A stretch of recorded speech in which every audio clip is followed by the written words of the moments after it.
I'm Matt McClure, and this is Currents. Writing the church into the pages of history. The average person in America, whether they're Catholic or not, doesn't realize the incredible influence that Catholics have had in the history of this country, and also the incredible suffering that they went through. What the new evangelization means in one European country as a bishop from Germany pays us a visit.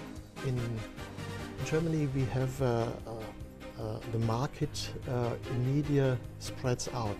We have difficulties to bring our information, to bring our content of the gospel to the people. And a local parish gets ready for World Youth Day. The goal of today is to encourage the youth who are going to World Youth Day to start looking at it as a pilgrimage.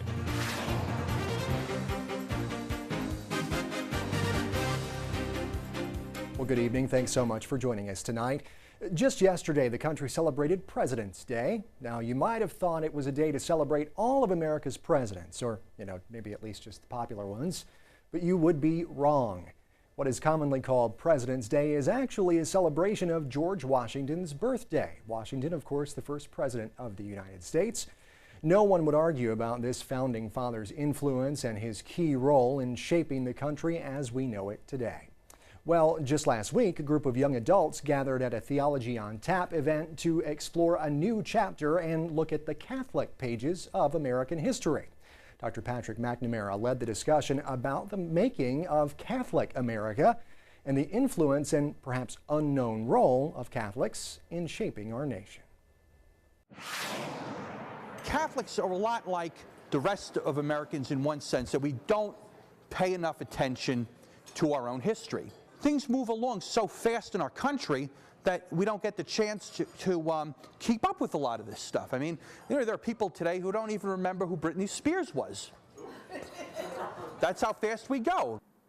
Theology on Tap is a way for people to get together and talk about issues of pertinence to Catholics. Sometimes it's theology, sometimes it may be a social issue, sometimes it may be a moral issue. Tonight we're going to talk about the history of Catholics in the United States.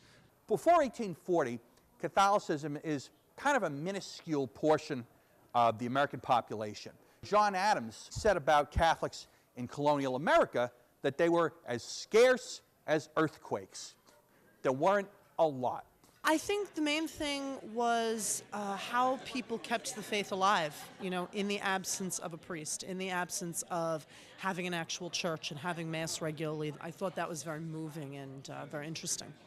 Every state had laws against Catholics.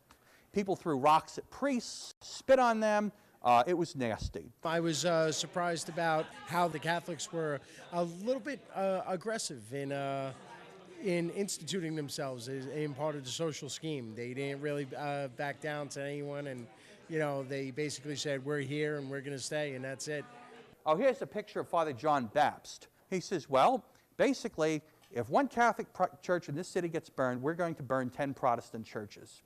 He says, we can take care of ourselves, you better know that now. The average person in America, whether they're Catholic or not, doesn't realize the incredible influence that Catholics have had in the history of this country, and also the incredible suffering that they went through, regardless of their ethnicity, their background, when they came to the country. The church has really gone through a lot over the years here in America, and despite that fact, they've helped a great deal to build the country. A lot of people are upset over the fact that we have a lot fewer priests, that schools and parishes are either closing down or relocating, that hospitals in some cases are going out of existence.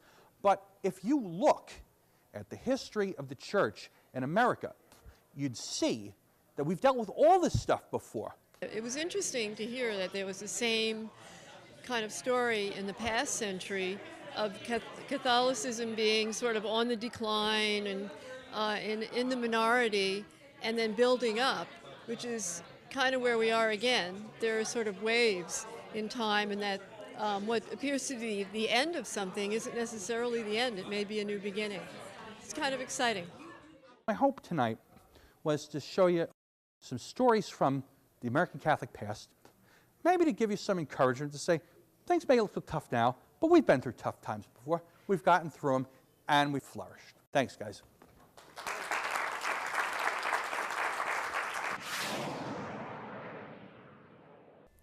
Well, you really do learn something every day. Very interesting discussion there.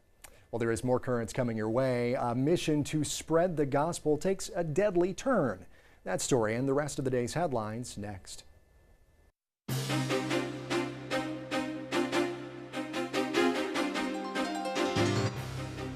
Welcome back to Currents. I'm Matt McClure. Coming up in just a bit, young Catholics in Queens prepare for a pilgrimage to Spain. But first, let's have a look at the day's headlines. At least 65 people have died, and New Zealand's second largest city lies in ruins following a devastating earthquake. A cathedral that dates back to the mid-1800s is among the buildings that have been reduced to rubble. We get more details on this disaster from CNN's Andy Rose. This is a live earthquake. Just before 1 p.m. local time Tuesday afternoon, a 6.3 magnitude earthquake rocked Christchurch, New Zealand. The main event was followed by powerful aftershocks. Buildings crumbled and roads buckled. Absolutely frightening. It was by far and away the roughest ride we've ever had. Survivors can barely believe it's happened again. The region is still recovering from last September's 7.1 magnitude quake, but unlike last time, Tuesday's earthquake hit in the middle of the day when the streets were crowded and office buildings full. And this time there are dozens of fatalities. The city's iconic cathedral is in ruins. To see the dust and have people running out underneath that dust is just, there's just no words, to be quite honest. It was absolutely awful. People are frantically digging through rubble to free anyone who might be trapped. Cranes are being used to rescue people stranded in tall buildings. In many neighborhoods, phone lines are down, power is out, and some water mains have snapped. Obviously, it's an extremely worrying situation for the people of Canterbury and will have significantly unnerved them. And obviously, at this point, our sympathies and thoughts go to the people of Christchurch. Well, that report from CNN's Andy Rose. Well, closer to home, a Catholic couple from California is among 4 people killed by Somali pirates off the coast of Oman. Scott and Jean Adam, along with 2 of their friends, were shot today after being held hostage aboard their yacht since the end of last week. Sailors on board a U.S. Navy ship that was following the yacht tried to help after hearing gunshots, but attempts to save the victims were unsuccessful. Monsignor Lloyd Torgensen is pastor of St. Monica's Church in Santa Monica, California, where the Adams were parishioners. He says they were on a mission of faith distributing Bibles. Both of them had a great outreach, of course, through this ministry to take the scriptures, the Bibles, to places across the world. And so they felt that call to do that, and that's what they were doing, I presume, when this happened. Well, 2 pirates were discovered dead aboard Adams' yacht. Another was killed by U.S. forces. In all, 15 pirates were taken into custody. Well, turning now to the growing turmoil in Africa, where a Libyan bishop says Catholics in his country are not taking part in uprisings there. Bishop Giovanni Innocenzo Martinelli says many Catholics have instead headed to churches to pray for peace. Protesters, meanwhile, have taken to the streets demanding Libyan leader Muammar Gaddafi step down. Gaddafi, who's been in power since 1969, has refused. He said he'll die a martyr. He's blaming the uprisings on mercenaries and foreign influences. Well, meanwhile, from Tunisia, an archbishop says the murder of a priest there may be a sign of growing Islamic extremism. The body of a Polish missionary priest was discovered in the parking lot of a Catholic school on Friday. The Vatican-based Fides news agency reports the priest was beheaded. The Archbishop of Tunis says it's a sign of a growing Islamic movement in Tunisia that's targeting non-Muslims. Well, from Egypt, more protest. This time, it's Coptic Christians who are demanding the establishment of a secular state. They are reportedly concerned about the institution of Islamic rule following the departure of President Hosni Mubarak more than a week ago. On Sunday, Coptic Christians gathered in front of Egypt's state television building demanding an amendment to the country's constitution to establish a secular state. Well, back in this country, a co-founder of an abortion rights group, the abortion rights group NARAL, who went on to become a leading pro-life advocate, has died. Dr. Bernard Nathanson died at his home in New York after a long battle with cancer. Nathanson estimated that he was responsible for more than 75,000 abortions before experiencing a change of heart in the 1970s. He also underwent a religious conversion later in life. At one time, a self-described Jewish atheist, he converted to Catholicism in 1996. Bernard Nathanson was 84 years old. From Ohio, a controversial abortion bill is gaining increasing support. The bill, known as the Human Heartbeat Protection Act, would ban abortions once a fetus's heartbeat is detected. Opponents say the law would severely limit a woman's right to an abortion. The bill's author says a fetus's heartbeat can be detected anywhere from 18 days to 6 weeks. And promising news for the Catholic Church worldwide, as the latest data shows the number of Catholics and the number of priests has risen. We get more details from Rome Reports. The total number of Catholics worldwide is up 1.3% from last year, bringing the total number to 1.181 billion. These figures were published in the 2011 Pontifical Yearbook. Secretary of State Tarcísio Bertone and Substitute for General Affairs Archbishop Fernando Filoni, two of the Pope's principal collaborators, approached the Holy Father with the figures. The Pope found that nearly half of the world's Catholic population, 49.4%, is in the Americas, compared to 25% in Europe, 10.7% in Asia, 15.2% in Africa, and 0.8% in Oceania. The total number of priests has also increased. In the past 10 years, it has risen from 405,178 to 410,593. There are also now more bishops in the world. The number has grown from 5,002 to 5,065 over the past year. The average age of a bishop is 68, and each bishop has an average of 81 priests in their charge. The number of the men studying for the priesthood has been steadily increasing in recent years. The number increased from 117,024 in 2008 to 117,978 in 2009. Africa and Asia have seen the most dramatic increases, with a 2.39% and 2.2% growth respectively. Women religious are still the largest group collaborating with the bishops, although their numbers have been on the decline. Their total number dropped from 739,068 in 2008 to 729,371 in 2009. During the presentation of the yearbook, the Pope joked with one of the publishers because it happened to be his birthday.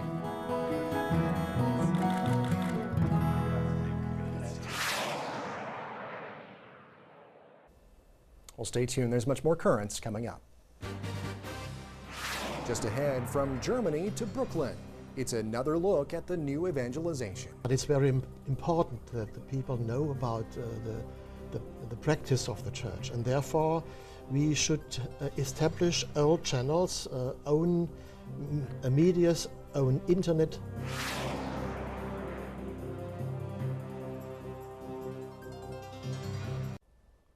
Welcome back. Well, if you are a regular viewer of the show, you know that each week we go into the deep to talk with Bishop DiMarzio about the church and how it's impacted by what's happening around the world. Putting out into the deep is a well-known biblical adage that is not only closely connected with Bishop DiMarzio, but it's in fact the founding principle of our own station, the NET, New Evangelization Television, NET. And New Evangelization is more than just a station name. It's actually a call by the late Pope John Paul II to evangelize using modern communication. Well, today I had a chance to talk about the new evangelization and media with another bishop, but this one from much further afield. He's Bishop Gebhard Fürst of Rottenburg, Stuttgart in Germany. Bishop Fürst is in charge of media for the German Bishops' Conference, and he visited the station to learn more about our own work and to enlighten us about media in Germany. Well, Bishop, thank you so much for being here. We really appreciate your time. Thank you.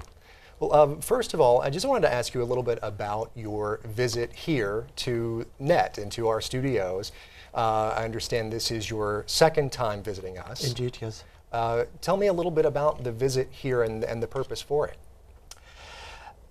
We know in Germany that the various medias in the United States are running very fast, and then we can learn a lot of your praxis here. And I am very interested in knowing how do you manage the various medias, internet, and the various methods of broadcasting and so on, so that we can, in our land in Germany, can establish a new matter of media to have a church which is present in the media market. Right. Now, comparing this visit to the last visit here, what are some differences that you see? I think in about 4 or 5 years, things have changed. I'm very interested how the experiences you have about interactive media in the internet, what the experiences of you with Facebook and YouTube and so on. We in Germany and our church, we are a little bit shy about establishing internet interactive affairs, because it's not so easy to manage it. Sure, sure. Yeah, it's when you're inviting that interaction with the public, and you're not just managing the message that goes out, you also kind of have to manage what comes in. Yes. As well. Well, of course, you know, reaching out through media have really become priorities of the church, and we here at NET, of course, NET stands for New Evangelization Television, hearkening to Pope John Paul's message of the new evangelization and all of that. Has the church in Europe, you mentioned in Germany in particular, the kind of the shyness about reaching out through new media. Is the church in Europe as a whole embraced reaching out through media, you think, or do you still have a way to go? We have not a program about a crossover in whole Europe. Every land in Europe is managing his own television and internet and so on. We have not central managing. But in Germany we have internet by the diocese. We have internet also in the Catholic Church of whole Germany, and we will establish a cross-media house where the various medias do support each other. And I think you have made a big progress here, and we will learn about it, how to manage this. Sure, sure.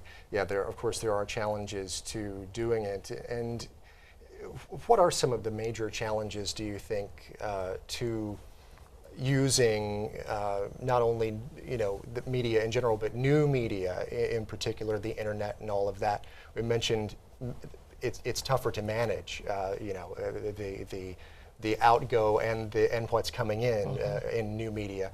What are some other challenges, do you think, that people face in using internet and new media?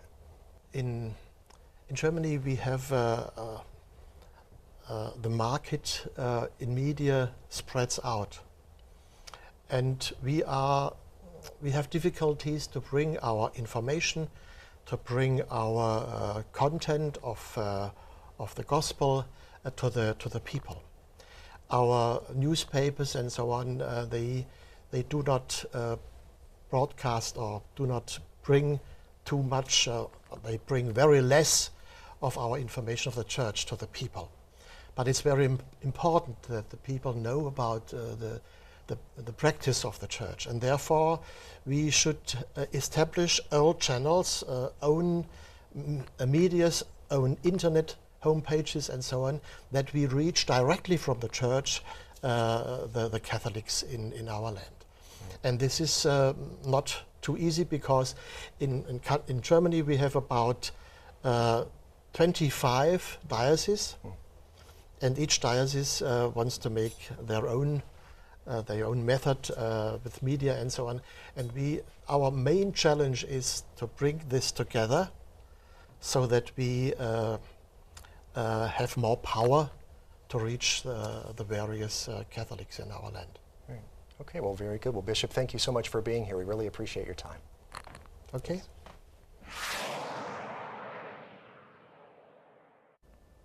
Very interesting to have him here, and of course we'll have much more actually from Bishop Gebhard First coming up on tomorrow night's show. We'll talk about some different topics then, so stay tuned for that. But stay tuned right now because there's much more of this edition of Currents coming up. Well, finally tonight, August may seem like a long way off, especially with those chilly temperatures outside. But Catholics across the world are already gearing up for the big World Youth Day celebration in Madrid, Spain. The preparations have been going on for quite a while, as a matter of fact. You know, a few months ago, Pope Benedict became the first person to sport the hat chosen by teens all across the globe as the official hat for World Youth Day. When they arrive in Madrid, pilgrims will receive the hat and a shirt in an official World Youth Day backpack. Well, organizers say they expect World Youth Day 2011 to be the largest yet, and teens here in the Diocese of Brooklyn are getting ready to be in that number when they make the trip this summer. Over the weekend, the Office of Faith Formation sponsored a pre-pilgrimage day of prayer at St. Gerard Majella Church in Queens. We sent our cameras to check it out. Father Gannon had the great idea of getting everybody together before World Youth Day really kicks off. In the past, everyone kind of just met at JFK Airport or LaGuardia Airport. And Father Gannon had the great idea of getting everybody together beforehand so they kind of meet each other before we go on the pilgrimage in August to Spain. The goal of today is to encourage the youth who are going to World Youth Day to start looking at it as a pilgrimage, as a journey that takes preparation, spiritual preparation. They've already been preparing economically, but they need to prepare spiritually, they need to prepare physically as well, and to open their hearts on this journey, to see it as a journey, not just a vacation or a trip, to see it as an experience to pray with the whole church surrounded by the Holy Father. While you're away in Madrid, you're going to see what's really not a common sight anymore, and it's actually a beautiful sight. You're going to see a lot of young men and women religious. World Youth Day is a worldwide convention of young people from every country in the world, and it began in the late 1970s when our late Holy Father, John Paul II, called the first meeting of the youth in Rome. Since then, it has taken place every 2 or 3 years on different continents and in different countries from around the world. The goals of World Youth Day would be for the youth to go and see that they are not the only young person that celebrates their faith. It really enlivens them and lifts them up, and the hope is that they come back charged, that they really become the leaders of the church today and in the future. Something is going to happen to all of you, but something intense. And what may happen is that the Lord may be asking some of you here to come back from Madrid and perhaps maybe to think about more seriously the Lord's call to priesthood and religious life. Going on these trips is definitely an experience that strengthens your bond with God and with the church, and it just gives you a better feeling of your religion and yourself. I guess it'd be really good to have, like, interactions with other people from around the world. I know that's definitely going to be part of it. Meeting tons of new people, being able to see the Pope. A pilgrimage is a journey of faith. Right? Many of us know what it's like to go on vacation. We pack some things, we go, we sightsee, we enjoy. Pilgrimage, we do the same things. We do enjoy, we do pack, we do plan. But it's a journey of faith. Every single day leads them to the foundation of why we're there. And why we're there is not primarily to see our Holy Father. He happens to be the person who leads the pilgrimage and calls us together. It's because we're rooted and built up in Christ Jesus. Did the Pope call the convention? Yes, he did. Did our parishes get us involved? Yes, they did. Did our parents let us go and sign the permission forms? Yes, they did. Did people very generously help us afford to be able to go? Yes, they did. But the only reason we go is for our love for Christ. I think it definitely works as far as planting a seed in every single person that goes, no matter what the motivation. If someone's going because their parent wants them to go, if someone's going because their youth group wants to go, every single person that goes to World Youth Day is transformed somewhere in some way from the inside out.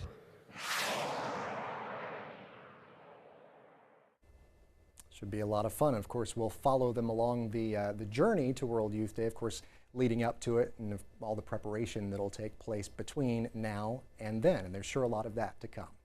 Well, that is it for tonight. Remember, we're always online over at currentsny.net. You can also find us on Facebook and on Twitter. For all of us here at Currents, I'm Matt McClure. Thanks so much for watching. Have a great night.